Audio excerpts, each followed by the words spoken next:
সরফরাজ খান ভারতীয় টেস্ট দলে অভিষেক হলো অবশেষে ভারতীয় ক্রিকেটের বিতর্কিত এই ক্রিকেটারের। বিতর্কিত কেন বলছি আপনারা নিশ্চয়ই জানেন, সে গল্প আসবো, তবে তার আগে সরফরাজের গুণগান করতেই হবে। ডেবিউ টেস্ট ম্যাচ ইংল্যান্ডের বিরুদ্ধে ব্যাট হাতে তিনি গুরুত্বপূর্ণ 62 রান করলেন। 62 রান বলছি এই কারণে, কারণ তিনি রান আউট হয়ে গেছেন প্রথম দিনই। তবে রান আউটটা হয়তো তার ভুলে নয়, উল্টো দিকে দাঁড়িয়ে থাকা রবীন্দ্র জাদেজার ভুলে।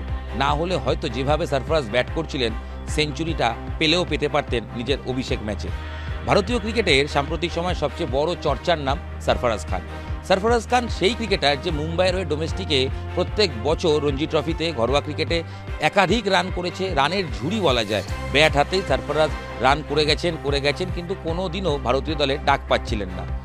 আন্ডার-19 ডাক পেয়েছিলেন, সিনিয়র দল পাননি, কিন্তু ইন্ডিয়া এর হয়েও খেলেছিলেন এবং ইন্ডিয়া এর হয়ে তার একাধিক দলের বিরুদ্ধে ভালো ভালো রান রয়েছে, সেঞ্চুরি রয়েছে। তার ডোমেস্টিকে অ্যাভারেজ জানেন ফার্স্ট ক্লাস ক্রিকেটে তার অ্যাভারেজ বলছে 69.85, অর্থাৎ প্রায় 70। ডোমেস্টিক মানে ফার্স্ট ক্লাস ক্রিকেট যেখানে লাল বলের ক্রিকেট, সেই পর্যায়ে তার 70 অ্যাভারেজ।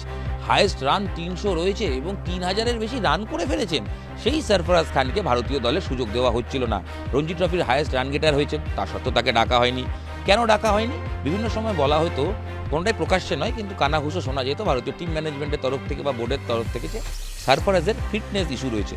একটু স্থূলকার চেহারা, একটু মানে যে সাধারণত যেরকম স্লিম ক্রিকেটার দেখা যায় সেরকম নয়, একটু শর্ট হাইট, একটু স্থূলকার এবং মানে মোটা বলা যায় যে ক্ষেত্রে, সেক্ষেত্রে নাকি তিনি ফিট নন এবং সেই কারণে নাকি তাকে সুযোগ দেওয়া হচ্ছে না। তারপর কিন্তু প্রশ্ন উঠতে শুরু করে যে ছেলেটা যদি ফিটই না হয় তাহলে প্রত্যেক বছর এরকম ঝুড়ি রান করছে কি করে। একটা সময় ভারতীয় দলে পারফর্ম করার পরে যখন ডাক পাচ্ছিলেন না সরফরাজ, রীতিমতো তার বাবা নওশাদ খান এবং অবশ্যই সরফরাজ বিদ্রোহী হয়ে ওঠেন। বিভিন্ন সময় সোশ্যাল মিডিয়ায় অনেক কিছু পোস্ট করেন বা বিভিন্ন সংবাদ মাধ্যমে এই বিষয়ে কথা বলেন, যাতে কিন্তু বিতর্ক তৈরি হয় যে কেন পারফর্ম করার পরেও ভারতীয় ক্রিকেটের সিনিয়র দলে সরফরাজ ডাক পাচ্ছেন না।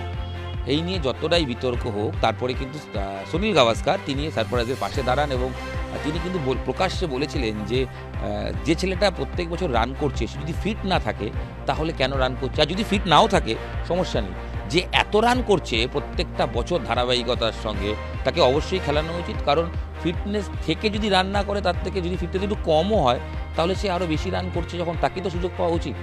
এবং সে কিন্তু শুধু ব্যাটসম্যান নয়, প্রয়োজনে বলও করতে পারে। এবং সরফরাজ, আপনারা যারা জানেন তারা অবশ্যই জানেন, যারা জানেন না তারা জেনে রাখুন, সরফরাজ কিন্তু শর্টে ফিল্ডিংও করতে পারে, স্লিপে ফিল্ডিং করতে পারে। তো সেক্ষেত্রে ফিটনেস নেই এই অজুহাত হয়তো ঠিক নয়। হ্যাঁ, তার একটু মোটা চেহারা, হয়তো সেই কারণে টিম ম্যানেজমেন্টের অনেকে ভাবছিলেন যে এই ফিটনেসের যুগে টিম যেভাবে ফিট সেই তার সঙ্গে হয়তো জায়গা করতে পারছেন না। আবার এটাও তো ঠিক, যেখানে বিরাট কোহলি রয়েছেন, শ্রেয়াস আয়ার রয়েছেন, যেখানে KL রাহুল রয়েছেন, সেই জায়গায় একসময় চেতেশ্বর পূজারাও ছিলেন, অজিঙ্কা রাহানে ছিলেন, তো সেই জায়গায় সরফরাজ খান খেলবেন কোথায়? অবশেষে ইংল্যান্ডের বিরুদ্ধে তার ডেবিউ হলো। একে তো সিনিয়ররা নেই, বিরাট কোহলি নেই, চেতেশ্বর পূজারাকে আর ভাবা হচ্ছে না, বাদ পড়েছেন, রাহানে বাদ পড়েছেন, শ্রেয়াস আয়ারের চোট, KL রাহুলের চোট, সেক্ষেত্রে মিডল অর্ডারের ব্যাটসম্যান নেই, খুঁজে পাওয়া যাচ্ছে না। তাই অবশেষে ইংল্যান্ডের বিরুদ্ধে দ্বিতীয় টেস্ট ম্যাচের আগে তাকে দলে নেওয়া হয় এবং তারপর এই তৃতীয় টেস্টে রাজকোটে তার স্বপ্নের অভিষেক হলো। অভিষেকটা দেখেছেন মুহূর্তটা? অনিল কুম্বলে রাজকোটে তার হাতে ক্যাপ তুলে দিচ্ছে, টেস্ট ক্যাপ, সেটা হাতে নিয়ে তিনি বাবার কাছে চলে যাচ্ছেন। নওশাদ খান ছেলের জন্য প্রচুর লড়াই করেছেন এবং তার হাতে তুলে দিচ্ছেন। ছেলে কাঁদছে, বাবার চোখে জল, সেই টেস্ট ক্যাপ ছেলের হাত থেকে নিয়ে চুম্বন করছেন। আসলে নিজেরও স্বপ্ন ছিল ক্রিকেটার হবেন, ক্রিকেট খেলবেন দেশের হয়ে, সেই স্বপ্ন হয়তো পূরণ হয়নি, কিন্তু ছেলের মধ্যে সেই স্বপ্ন অবশেষে পূরণ হতে তিনি দেখলেন। মাঠে বসলেন, তার স্ত্রীকে নিয়ে পুরো ম্যাচ দেখলেন। আবার বাবারও অভিষেক হলো, কমেন্ট্রি বক্সে হিন্দি কমেন্ট্রিতে তিনি কিন্তু কিছুক্ষণ ধারাভাষ্য দিয়ে ফেললেন। তো ছেলের এই মুহূর্ত, এটা আবেগ ঘন মুহূর্ত। ছেলে অবশেষে ডেবিউ, বয়স বলছে 26 বছর 117 দিনের মতো বয়স সরফরাজের। অবশেষে টেস্ট ক্যাপ পাওয়া, জার্সি নাম্বার 97। জানেনই এই 97-এর সঙ্গে নওশাদ বাবার নাম অনুযায়ী সরফরাজ 97 পড়েছেন কিনা, অনেক হয়তো বলছেন যে হ্যাঁ এটাও একটা কারণ হতে পারে। তবে কপালটা একটু খারাপ সরফরাজের, যেভাবে ব্যাট করলেন তাতে সেঞ্চুরি হয়তো করতেই পারতেন। একটা ভুল কলে তিনি রান আউট হলেন এবং রান আউট হওয়ার আগে কিন্তু তার আগে হাফ সেঞ্চুরি করে ফেলেছেন। এবং হাফ সেঞ্চুরি করার পর সবচেয়ে যে মানুষগুলো তার পাশে ছিলেন, তার মা বাবা, তাদের উদ্দেশ্যে অভিবাদন জানান। সরফরাজের ভাই ইতিমধ্যেই কিন্তু চর্চায় চলে এসেছেন। অনূর্ধ্ব-19 বিশ্বকাপে মুশির খান সেঞ্চুরি করেছেন এবং একাধিক সেঞ্চুরি করে তিনি কিন্তু চর্চায় রয়েছেন। ভাইয়ের চর্চার ঠিক এক সপ্তাহের মধ্যেই দাদার শিরোনামে আসা এবং ডেবিউ শুধু নয়, ডেবিউতে অনবদ্য ক্রিকেট খেলে। এবং ক্রিকেটের বিশেষজ্ঞরা যেটা বলছে, যদি আপনারা দেখে থাকেন বা শুনে থাকেন, দেখবেন আজকে এই টেস্ট ম্যাচেও যেভাবে সারফরাজ ব্যাট করছিলেন, যেভাবে স্পিন খেলছিলেন, তাতে কিন্তু বোঝা যায় সে কতটা পোর খাওয়া ব্যাটসম্যান। কিছু রিক্সি শট নিয়েছিল, কিন্তু যেভাবে ব্যাট করেছেন তার কনফিডেন্স লেভেল নিয়ে কোনো প্রশ্ন হবে না। অর্থাৎ ভারতীয় টেস্ট দলের মিডল অর্ডারে সারফরাজ খান কিন্তু বড় নাম হতে চলেছে, এটা নিঃসন্দেহে প্রথম ইনিংস দেখার পর বলাই যায়। সারফরাজ খানের গল্পটা আপনাদের সঙ্গে একটু শেয়ার করলাম। সারফরাজ খান যখন রান আউট হচ্ছিলেন, রোহিত শর্মা রীতিমতো রেগে গিয়ে টুপি খুলে নিজে ফেলে দিলেন, কারণ সতীর্থ একসঙ্গে মুম্বাইয়ের হয়ে খেলেছেন, অবশেষে সে চান্স পেয়েছিল।